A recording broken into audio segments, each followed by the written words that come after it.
কুল হাল ইয়াস্তাবিল্লাযীনা ইয়ালামুন ওয়াল্লাযীনা লা ইয়ালামুনা ইন্নামা ইয়াতাযাক্কারু উলুল আলবাব। হে রাসূল, আপনি বলুন, যারা জানে, যারা জ্ঞানী আর যারা মূর্খ, যারা জ্ঞানবান আর যারা নির্বোধ, যারা শিক্ষিত আর যারা অশিক্ষিত, যারা ইলমওয়ালা আর যারা ইলমহীন, তারা কি উভয় কোনদিন সমান হতে পারে?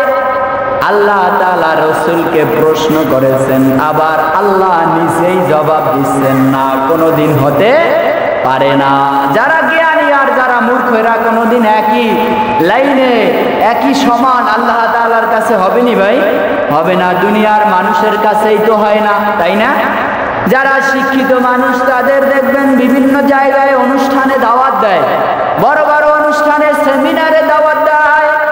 তারা বড় বড় চাকরি বাকরি করতে পারে, বিভিন্ন গুরুত্বপূর্ণ প্ল্যাটফর্মে তারা চাকরি করতে পারে, সরকারি চাকরির জন্য আবেদন করতে পারে। আর যারা অশিক্ষিত মূর্খ, যারা জ্ঞানহীন, যাদের মধ্যে অক্ষর জ্ঞান নাই, তারা সরকারি চাকরিতে আবেদন করতে পারে না।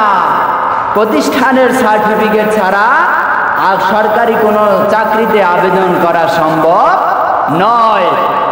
সেই কথাই আল্লাহ তাআলা বলতেছেন, হে রাসূল, আপনি ঘোষণা দিন, আপনি বলুন, কুল হাল ইয়াস্তাবিল্লাযীনা ইয়ালামুন ওয়াল্লাযীনা লা ইয়ালামুনা ইন্নামা ইয়াতাযাক্কারু উলুল আলবাব।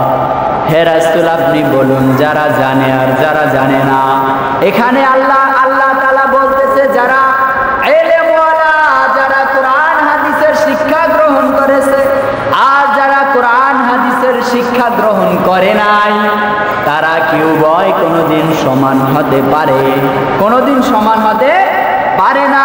তাদের মর্যাদা ভিন্ন, তাদের সম্মান, ইজ্জত, তাদের স্তর আল্লাহ তাআলার কাছে ভিন্ন ভিন্ন রকম, তাই না?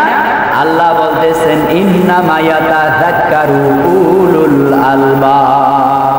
তাহারা কোনোদিন সমান হতে পারে না। নিশ্চয়ই তাহারা চিন্তা করিয়া চলে, যারা জ্ঞানবান, যারা শিক্ষিত, যাদের একটা বিধান সম্পর্কে জ্ঞান আছে, তারা সেই বিধানটা সঠিক বিধান পালন করতে পারবে, ঠিক কিনা?